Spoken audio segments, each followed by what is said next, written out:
Yes, I love Mark's comment. If the UN staff in Sri Lanka don't feel safe, how can the Tamils feel safe in that country?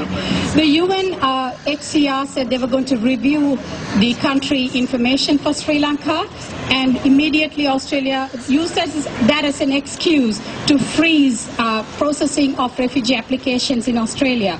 I checked with the UNHCR and they barely could control their laughter because they said they do review country information on a regular basis. That is their job. They can't have information that's 5 years old. Every 6 months or every year they do review the information. So they were amazed that Australia took the turn of suspending refugee applications.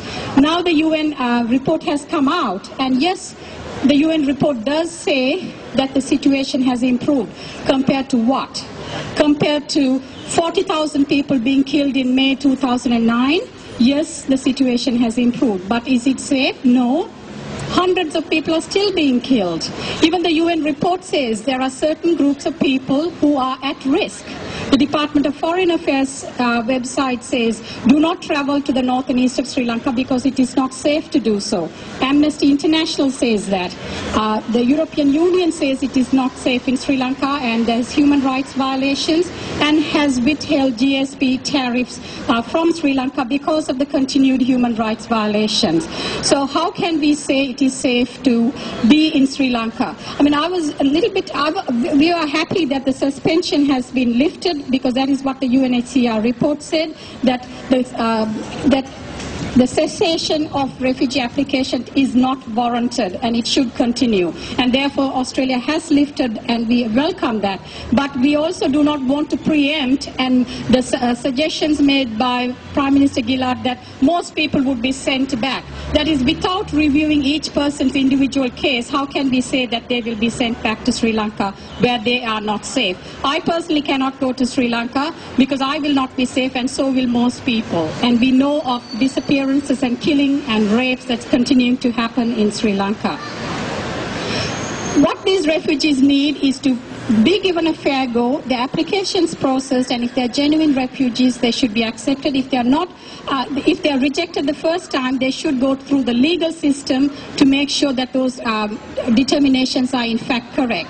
We are trying to push them offshore, push our problem to other poor countries so that they do not have the protection of the high courts of Australia, which is really bad. What are we trying to hide? Why are we stopping them from appealing to the High Court?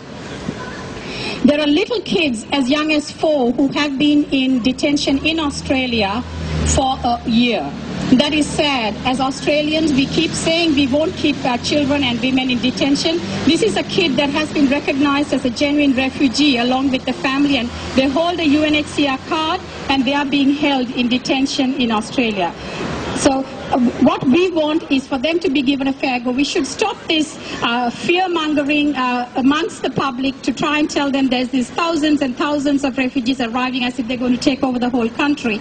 Compared to 300,000 migration applications that we accepted last year, we only took 6,000 refugees. It's 1.5% of the total migration intake for last year was refugees. It's not a big deal. Refugees have contributed to this society. I personally know a person who came as a refugee who's a neurosurgeon, one of the best cooks in Vietnamese food. He came on a boat. There are doctors, engineers, architects, psychologists. They all, some of them have come here as refugees on boats or refugees on planes, and they're contributing to this society. They're not criminals, they're not terrorists, so let's give them a fair go and let's accept them into this society. Thank you.